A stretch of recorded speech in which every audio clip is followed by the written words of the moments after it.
Did you know that Hebrew isn't just a language, but the very foundation of Yahweh's covenant with his people? Stay with me to uncover the overwhelming truth. In this first part of our two-part mini-series, we'll uncover the deep, eternal significance of ancient Hebrew and how it connects us to Yahweh's covenant and truth. In this episode, we'll explore 1. Hebrew before and after Babel, its role as the language of creation and revelation. 2. The identity of YaHaWah, how Hebrew reveals his eternal nature. And then the shama, the profound call to hear and obey. Each topic will build upon the last, revealing the intricate beauty of the ancient Hebrew language.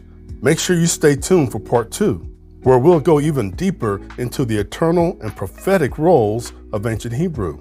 Let's dive in. First, let's address the elephant in the room. No, YaHaWah doesn't require that we speak Hebrew.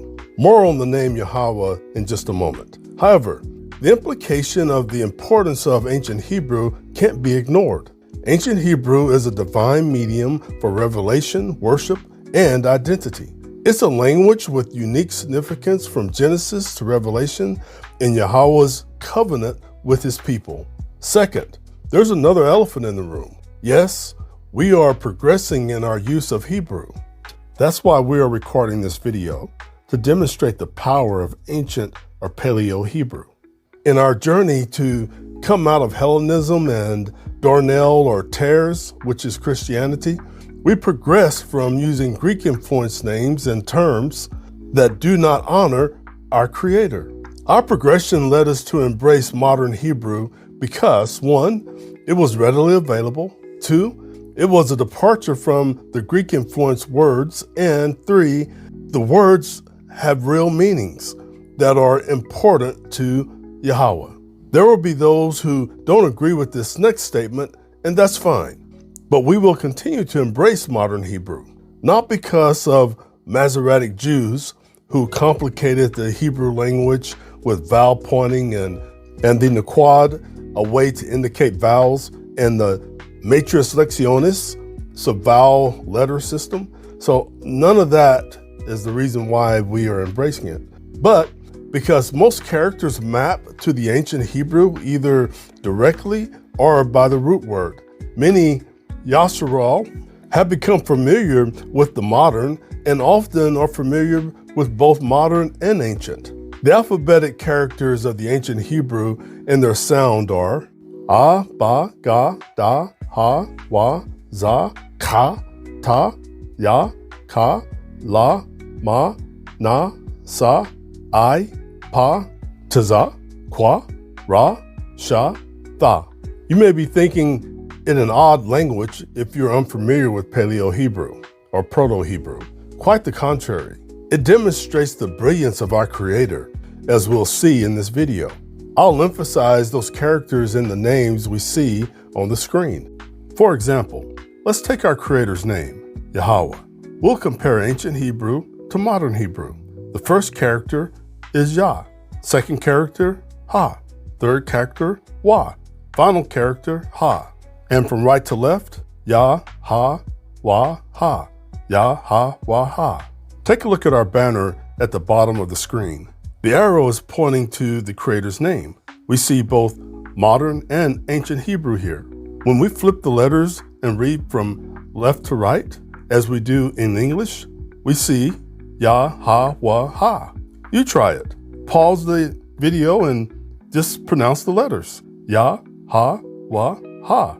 Did you try it? What did you hear? You heard yourself say YaHaWaHai, YaHaWah. Now, isn't that simple enough? But that is our Creator's name. And there's a rule that combines the last two letters and the last character is dropped. So those are rules that we'll delve into in other videos. But for now, just know the result is YaHaWah, YaHaWah. It's really not very complicated. So we'll even compare the ancient with the modern, and please know that characters map to each other, and they have the same definitions. Yah equals Yod or Yud, Ha equals he or hey, Wa equals Wa or Vav, and again, Ha equals hey. But we can see here that those letters do match. So these are the ancient and the modern pronunciations and their associated definitions. We see Yah means work, throw, worship, deed. Ha means window, look, reveal, breath, sigh. Wah means add, secure, hook, nail, peg, and. So again, the modern and the ancient have the same meanings, definitions. One quick note. Technically, the modern Hebrew block characters don't make a sound without the vowel pointing. Vowel pointing is the dots and tick marks, if you will, you see associated with modern Hebrew characters. You'll see the dots in the upcoming examples of modern Hebrew block characters. Depending on where the dots are placed or positioned, the sound of the character changes. Ancient Hebrew doesn't use vowel pointing because it doesn't need it. The vowel system is essentially built in. In this video, you'll hear the following Paleo-Hebrew names used. In these examples, I'll show a few of the mappings between modern and ancient Hebrew. Ancient Hebrew or Paleo-Hebrew, YaHaWah means he exists, and YaHuwah means self-existent. But let's break this down so we can see the difference. In Strong's H3068, we see Jehovah. In ancient Hebrew, it's not Yehovah because there is no E, no O, and no V in ancient Hebrew. So if we reconstruct this pronunciation, it's YaHaWah, YaHaWah. We replace the E with an A, the O with an A, and the V with the W. YaHaWah, YaHaWah. And even if we go deeper in the Strong's definition, we see the root word is H1961, Haya, Haya. Then the second root word is Strong's H183, Hava. Again, there's no V in ancient Hebrew, but W, so it's YaHaWah. Then Strong's H1933 has two root words. One is H183, Ava or Awa, and Strong's 1961, which is Haya. Again, no Y, so it's YaHaWah, YaHaWah. So you notice when the right letters are used, you end up with YaHaWah. Then we have YaHaWaShai in the ancient Hebrew, and the modern Hebrew is Yahushua. And the reference here is Strong's H3091, Yehoshua. When we break that down and reconstruct it, because there's no E, no O, and no U in modern or in ancient Hebrew. And so the reconstructed pronunciation is YaHaWaShai. And the I on the end, if you're reading the Hebrew script, the ancient Hebrew script, and from right to left, that Y-looking character on the end, again, going from right to left, is an I. That is the one vowel sound that we have within ancient Hebrew. And let me clarify that. There are really two vowel signs. If you notice, every character except for I ends in a ah, ba, ga. And the only character that doesn't is the I. There's another one, Masha, or Moses. And when we look at Strong's H4872, we see Moshe, but again, no E, no O. Replace those with A's, Masha. And when you look at the root of H4872, the root of that is H4871. And look at the pronunciation, Masha. It's right there in front of us. It's hidden somewhat within the root word. And that's the reason why I mentioned earlier that if it's not directly associated, the modern to the ancient, we usually can find it in the root word. It's right there in front of us, Masha. Then we have the ancient Hebrew, Elohim, which is Elohim or Elohim in modern Hebrew, Abraham, which is Abraham, Yatazachak. And I got to work on that one. Certainly didn't pronounce that correctly, more than likely, but that's Isaac, Yaakov, Jacob, YaShaRahLa, Israel, YaHaWadah, Judah, Shalom or Shalom, peace.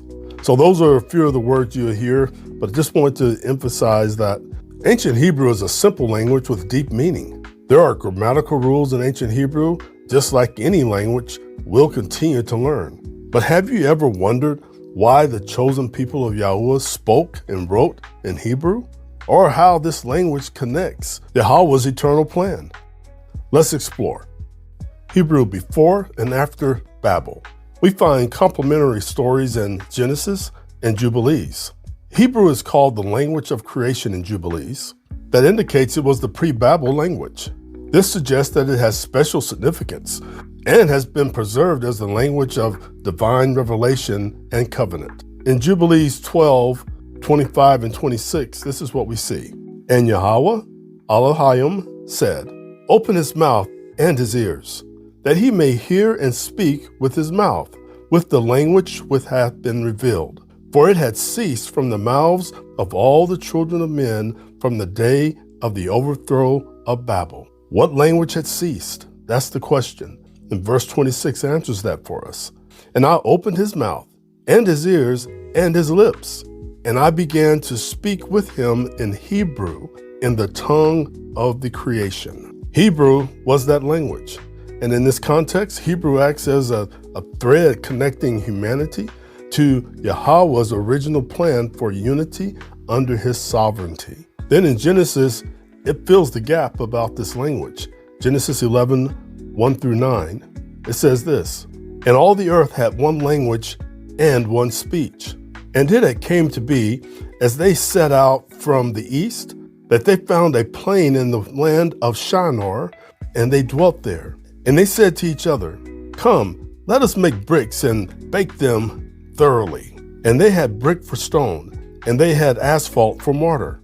And they said, come, let us build ourselves a city, and a tower whose top is in the heavens, and make a name for ourselves, lest we be scattered over all the face of the earth. So before moving forward with Genesis, we already see that the number one thing that they were doing, not only were they building this tower, but they were building it so that they can make a name for themselves. Let's fill in some gaps. So let's depart from Genesis chapter 11. We'll come back there, but let's shift over to Jubilees chapter 10, beginning with verse 18. And in the 3 and 13th Jubilee, in the first year in the second week, Peleg took to himself a wife, whose name was Lamna, the daughter of Sinenar. And she bare him a son in the 4th year of this week. And he called his name Ru. For he said, behold, the children of men have become evil through the wicked purpose of building for themselves a city and a tower in the land of Shinar. What made their purpose in building this tower wicked? Verse 19 tells us, for they departed from the land of Ararat eastward to Shinar.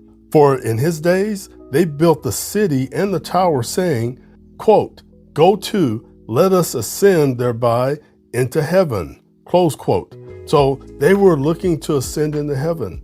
They were attempting to build this tower for the sole purpose of ascending into heaven. And they began to build. And in the 4th week, they made brick with fire. And the bricks served them for stone. And the clay with which they cemented them together was asphalt, which cometh out of the sea, and out of the fountains of water in the land of Shinar. And they built it. 43 years were they building it. Its breadth was 203 bricks, and the height of a brick was the third of one. Its height amounted to 5,043 cubits and 2 palms. And the extent of one wall was 13 shades, and of the other 13 shades. So it's giving us the measurement of this tower, but it took them 43 years to build it. Now that took a lot of cooperation, and this is where the one language came into play, because they could communicate effectively with one another. But the size also tells us why it took so long. So check out these dimensions measured by stades, which is 600 feet or 180 meters. The base was 13 shades, so 1.5 miles wide. The length was 30 shades, 3.4 miles long, and the height was 1.55 miles high. Now, I believe I got those numbers correct. You can check those, but that's a massive structure. Nothing compares to that today. Not only that, but according to scientific research, the tower could have been built up to 2 miles high. So they had nearly half a mile to go before finishing with the top.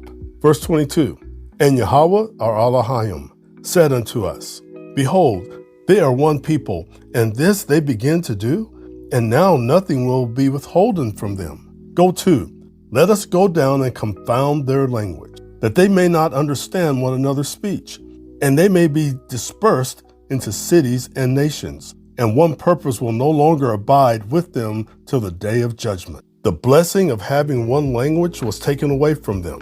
They could no longer understand each other. Humans would never again participate in such a coordinated effort because they no longer had one language. This demonstrates the power of language. This confounding of speaking at the Tower of Babel resulted in language diversity, leading to the dispersion of people across the earth. The very thing that they didn't want to happen, happened.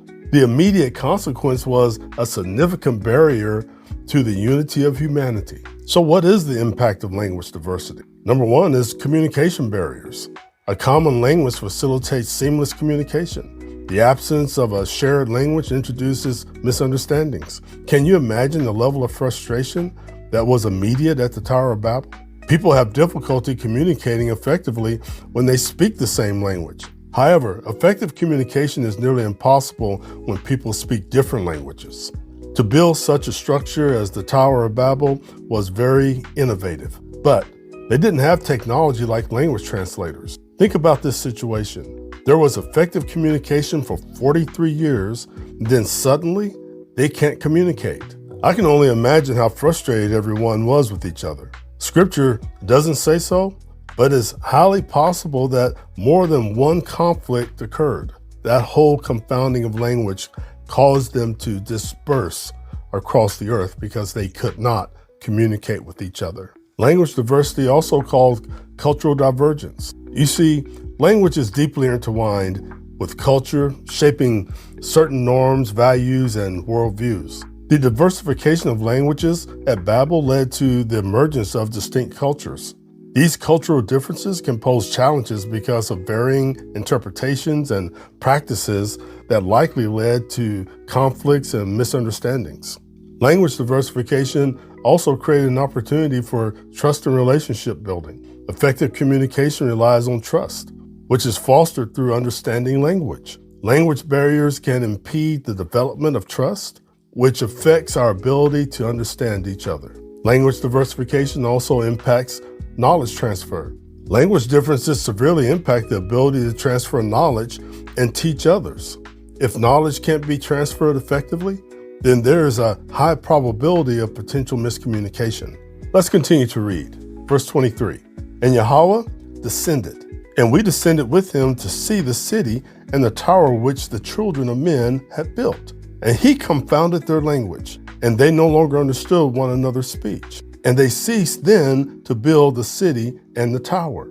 For this reason, the whole land of Shinar is called Babel, because YaHaWah did there confound all the language of the children of men. And from thence they were dispersed into their cities, each according to his language and his nation. So here it gives us a clue that not every person that was there spoke a different language, but there were groups of people who spoke different languages. Nations of people spoke the same language within their nation. And YaHaWah sent a mighty wind against the tower and overthrew it upon the earth. And behold, it was between Asher and Babylon in the land of Shinar, and they called its name Overthrow. So overthrow, possibly someone's nickname these days, but as it relates to the Tower of Babel, not a good thing to be overthrown. YaHaWah showed his power greatly and blew the tower down with a mighty wind. This verse even identifies the specific location of the tower between Asher and Babylon in the land of Shinar, or Mesopotamia. Then in verse 27, it gives us the specific time when they were dispersed from the land of Shinar. But let's continue with Genesis 11, picking up at verse 5. Then YaHaWah came down to see the city and the tower which the sons of men had built. And we saw that in Jubilees, so they compare. And YaHaWah said, look, they are one people and they all have one language, and this is what they begin to do. And now they are not going to be withheld from doing whatever they plan to do. There was absolute power in speaking one language that all understood. It led to the ability to accomplish anything, not because of skill, strength, intelligence, ingenuity, etc., but because of language. In verse 7, come, let us go there and confuse their language, so that they do not understand one another's speech. And YaHaWah scattered them from there over the face of all the earth, and they left off building the city. That is why its name was called Babel, because where YaHaWah confused the language of all the earth. And from there, YaHaWah scattered them over the face of all the earth. So we see here in Genesis and Jubilees, they complement each other. And what happened with the tower, and we get a little bit more detail in Jubilees that's not in Genesis, but now we have an idea of the size and breadth and the coordination that it took, because they had one language that they could speak with one another. And that one language was Hebrew. But something else we see here, that the story of Babel demonstrates the consequences of pride and disobedience. Before Babel, again, humanity spoke one unified language, Hebrew, and that fostered cooperation between them. But this unity was used for rebellion against YaHaWah, as people sought to make a name for themselves rather than to glorify their Creator. YaHaWah intervened by confusing their language, scattering them across the earth, and creating distinct linguistic and cultural groups. Again, Hebrew is called the language of creation, so we know that that was the language that was being used prior to Babel. So what do you think? Could it be that Hebrew serves as YaHaWah's divine connection to his chosen people? The identity of YaHaWah. YaHaWah identified himself to Masha and the children of YaShaRahLa. And we see this in Exodus 3:13 through 15. And Masha said to Elohim, see, when I come to the children of YaShaRahLa and say to them, the Elohim of your fathers has sent me to you. And they say to me, what is his name? What shall I say to them?